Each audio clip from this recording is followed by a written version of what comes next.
고린도전서 9장의 말씀은 바울이 다시금 자기의 사도직을 변호하는 내용입니다. 오늘 본문 1절 말씀을 보시면 내가 자유인이며 사도이며 예수의 증인이며 주 안에서 행한 일을 너희가 보지 않았느냐며 다시금 물으며 시작하고 있습니다. 2절을 이어서 보시게 되면 그 바울의 답답함이 고스란히 담겨 있습니다. 다른 사람들에게는 내가 사도가 아닐지라도 너희에게는 사도이니 나의 사도됨을 주 안에서 인친 것이 너희라. 사도 바울이 그 고린도 교회를 세우고 그들 안에서 복음으로 수고하며 가장 애써왔던 것들을 가장 잘 알고 있어야 할 그 고린도 교회로부터 비록 그들의 일부일지라도 지금 자기의 사도직을 부정당하고 비판당하고 그 공격당하는 그 바울의 심정은 굉장히 힘들었을 것이라 생각됩니다. 그러므로 바울은 어쩔 수 없이 지금 자기를 비판하는 자들에게 어떤 변명을 하겠다라고 이야기하고 있습니까? 4절 이하부터 말씀에서부터 자신이 원래 어떤 권리를 가지고 있는지를 설명하고 있습니다. 4절 말씀에 먹고 마실 권리를 말하고 5절에 그 베드로와 같이 아내를 데리고 다닐 권리, 즉 결혼할 수 있는 권리를 또한 말하고 있습니다. 사실 이것이 권리이겠습니까? 이것은 권리가 아니라 너무나 당연한 것이죠. 그럼에도 불구하고 그것을 계속적으로 설명하기 위해서 7절 이하에서 무엇을 또한 말하고 있습니까? 7절 말씀에 누가 자기 비용으로 군 복무를 하겠느냐? 누가 포도를 심고 그 열매를 먹지 않겠느냐? 누가 양떼를 기르고 그 양떼의 젖을 먹지 않겠느냐? 이런 것들이 무엇입니까? 우리가 일상생활에서 누구나 받아들일 수 있는 법칙이죠. 군사로 다니면서 그 자기의 먹을 것을 자기가 책임지지 않습니다. 그 군사로 부른 자가 그 일을 시킨 사람이 책임지는 것이 마땅하죠. 마찬가지로 나무를 심고 가꾸었을 때에 그 열매를 먹을 보상을 생각하지 않고 농사 짓는 사람이 있겠습니까? 양떼를 기르는 것도 마찬가지죠. 모든 사람에게 통용되는 일반적인 법칙인데 바울은 무엇을 말하는 것입니까? 나에게도 이런 권리가 있다는 것이죠. 왜 내게는 이것이 없겠는가라며 반문하는 것입니다. 즉 무엇을 알 수 있습니까? 마치 바울에게는 이런 권리가 없는 것처럼 어떤 사람에게는 이런 권리가 해당되지 않는 것처럼 생각하며 비판하는 사람들이 있었다는 것입니다. 일반적으로 성직자에 대해서 많은 사람들이 기대하고 요구하는 것들이 있죠. 말씀 앞에서 더 정직하고 더 바르게 더 겸손히 희생하며 섬길 것들을 요구합니다. 그것은 마땅한 것이지만 동시에 마땅하지 않은 것입니다. 무엇이 마땅하지 않은 것입니까? 누군가에게 있어서 희생을 요구하는 것은 다른 누군가의 요구로 인하여 나타날 수 있는 일들이 아니라는 것이죠. 지금 바울이 12절 말씀에 무엇이라 말하는지 한번 자세히 보시기 바랍니다. 다른 이들도 너희에게 이런 권리를 가졌거든 하물며 우리일까 보냐. 그러나 우리가 이 권리를 쓰지 아니하고 범사에 참는 것은 그리스도의 복음에 아무 장애가 없게 하려 함이로다. 지금 바울이 말하는 것은 너희가 가진 권리나 내가 가진 권리나 차이가 없다는 것이죠. 어떤 사람에게는 어떤 권리가 없는 것처럼 또 다른 기준과 그 적용을 가지고 해석하려고 하지만 그것을 요구하지만 그렇지 않다는 것입니다. 바울 자신에게도 남들과 똑같은 권리, 내가 수고한 것에 대해서 내가 먹을 수 있는 권리, 결혼할 수 있는 권리, 얻을 수 있는 권리가 있다는 것이죠. 하나님의 종들에게 그런 권리가 없는 것이 아니라 동일하게 있지만 그 중요한 것은 내가 그 권리를 쓰지 않기로 결정했다는 것입니다. 그 이유가 무엇 때문이라고 말합니까? 그리스도의 복음에 장애가 없도록 자신이 헌신하였기 때문이라는 것이죠. 사실 결과에 있어서는 달라진 것이 없습니다. 지금 바울이 내가 이런 권리가 있으니 너희가 나에게 이것을 달라고 말하는 것도 아니죠. 하지만 결과는 같을지라도 하나님의 종이면 이런 권리가 없다는 것과 그 반대로 나에게 이런 권리가 있지만 그 권리를 사용하지 않는다는 것은 전혀 다른 얘기라는 것이죠. 여기에 내포된 내용이 무엇이겠습니까? 지금 바울이 고린도 교회로부터 마땅히 받아야 했을 그 여러 가지 것들을 바울이 사양했습니다. 하지만 마치 바울에게 이런 권리가 없는 것처럼 생각하며 바울을 공격하는 사람들이 있었다는 것이죠. 사도 바울이 그 고린도 교회를 세우면서 우리가 잘 아는 것처럼 브리스길라와 아굴라 부부와 함께 천막 일을 같이 하였습니다. 교회로부터 사례를 받는 것이 아니라 자기가 천막을 만들면서 생계를 직접 해결하였죠. 그것이 당연한 것입니까? 모든 사람이 그렇게 해야 되는 것입니까?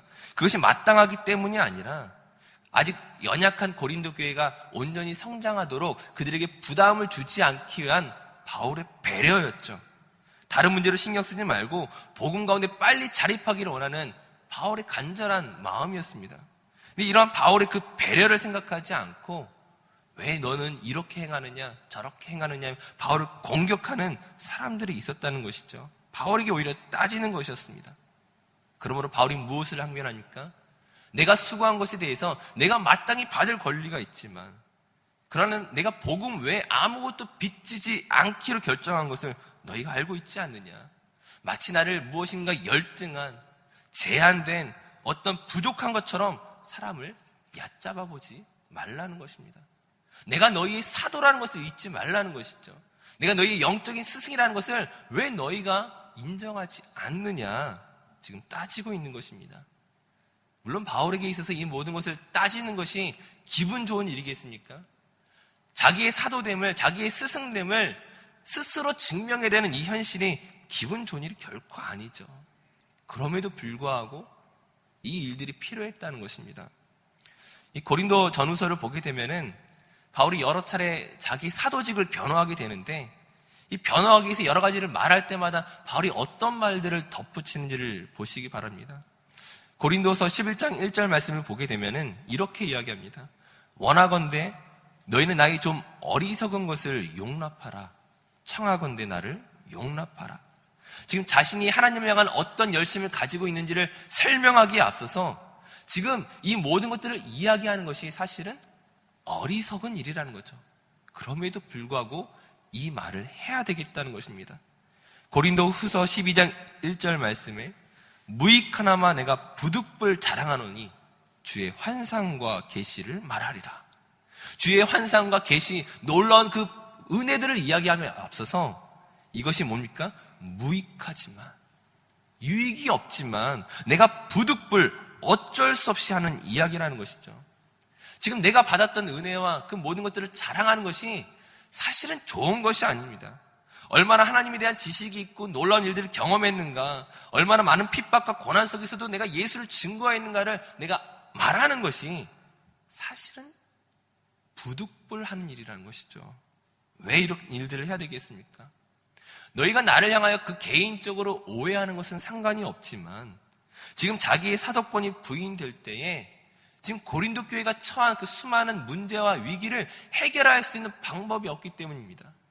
내가 사도의 그 권한을 가지고서 그들에게 요청하고 그들에게 명령하는 것이 아니고서는 교회를 정상화할 수 없기 때문에 자기의 사도권을 증명하는 어쩔 수 없는 방법들로 택한 것이라는 것이죠. 즉 바울의 관심이 어디에 있습니까? 지금 부득불 어쩔 수 없이 나에게 이런 권리가 있다라고 말하는 이 모든 것은 바울 자신을 위한 것이 아니라 바로 너희를 위해서 내가 이것을 주장하는 것이라는 것이죠. 내가 가진 그 권리와 경험과 능력과 지식을 내세우는 것이 좋은 일이 아니지만 오늘 본문 12절의 말씀처럼 복음에 장애가 없도록 하기 위해서, 그 복음이 변질되지 않기 위해서, 너희가 그 복음 안에 바로 성장하기 위해서 지금 나의 권리를 내가 부득불 다시금 꺼내서 이야기한다는 것입니다. 바울은 지금 자기의 권리를 주장하고 싶은 마음이 없다는 것이죠. 내가 이처럼 수고했으니까는 너희가 나의 생계를 책임져라, 나를 도우라 말하는 것이 아닙니다. 오늘 본문 20절 이하의 말씀을 보게 되면은 내가 유대인들에게 유대인이 된 것은 바로 그들을 얻고자 함이요, 유대인이 아닌 자들을 얻기 위해서 내가 또한 율법 없는 자같이 되었다라고 말합니다. 어떻게 해서든지 몇 사람이라도 구원하기 위하여, 하나님의 생명으로 회복되게 하기 위하여 내가 오늘 이 모든 일들을 감당하였다라고 말하고 있는 것이죠. 바울의 이러한 모습을 보면서 오늘 우리의 모습을 돌아보지 않을 수 없습니다. 예수님께서는 오른손이 한 일을 왼손이 모르게 하라고 말씀하셨지만 막상 우리는 교회 안에서조차 자기가 한 일에 대해서 알아주지 않을 때에 섭섭해하고 시험될 때가 얼마나 많이 있습니까? 누구보다 시험될 일을 많이 경험했던 사람이 사도 바울이었죠. 하지만 바울에게 있어서 기준은 오직 복음 외에는 다른 어떤 것이 없었습니다. 자기의 권리를 주장하는 것도, 때로는 그 권리를 포기하는 것도, 내가 했던 일들을 자랑하는 것도, 때로는 그 감추는 것도 모두 누구를 위해서입니까? 복음 안에서 상대방을 위해 이 모든 일들을 했다는 것입니다. 사랑하는 성도님들, 사람이 모인 곳에는 늘 시비가 있고 갈등이 있습니다만 그 모든 시비 속에서 자기의 권리를 주장하기 위해 싸우는 것이 아니라 우리가 해야 할 일은 복음을 위해 싸워야 한다는 것이죠. 한 영혼이 살아나고 교회가 말씀 안에 바르게 서기 위하여 싸우는 것이지 내가 무엇을 하나라도 얻기 위하여, 인정받기 위하여 싸우는 것은 의미가 없다는 것이죠. 이것은 특별한 누군가만 해야 되는 몫이 아니라, 바울만 해야 되는 것이 아니라 그리스도인으로 부름을 받은 우리 모두가 동일하게 따라가야 할 삶의 모습입니다. 하나님의 은혜로 그리스도인으로 부름을 받은 우리가 나의 권리를 위해 싸우지 마시고 한 영혼을 바라보며 안타까워하는 그 사도 바울의 마음을 따라 한 영혼이라도 안타까워하는 그 심장을 가지고 이 세상을 향하여 나아가야 된다는 것입니다. 다시 한번 저와 여러분에게 어떤 권리가 있습니까? 어떤 일들로 수고하였습니까? 나를 위해서 그것들을 내세우는 것이 아니라 연약한 지체를 위하여, 도움이 필요한 지체를 위하여, 복음이 필요한 지체들을 위하여 이 모든 것들이 사용되어지고 주장되어지는 저와 모든 성도들 되시기를 간절히 축원합니다. 기도하겠습니다. 사랑의 하나님, 우리에게 믿음을 주시고 놀라운 은혜와 축복을 주셨건만 우린 더 가지지 못한 것에 하늘 가진 양 여전히 또 다른 욕심과 명예와 인정을 추구할 때가 얼마나 많은지 돌아봅니다. 혹 우리가 그 모든 것을 누릴 자격과 이유를 가지고 있을지라도 그것을 주장하고 따라가는 삶이 아니라 한 영혼을 바라보며 안타까워했던 예수 그리스도의 마음, 바울의 마음을 가지고 오늘 하루의 삶을 살아갈 수 있는 믿음을 더하여 주시옵소서. 감사드리며 예수님의 이름으로 기도드립니다. 아멘.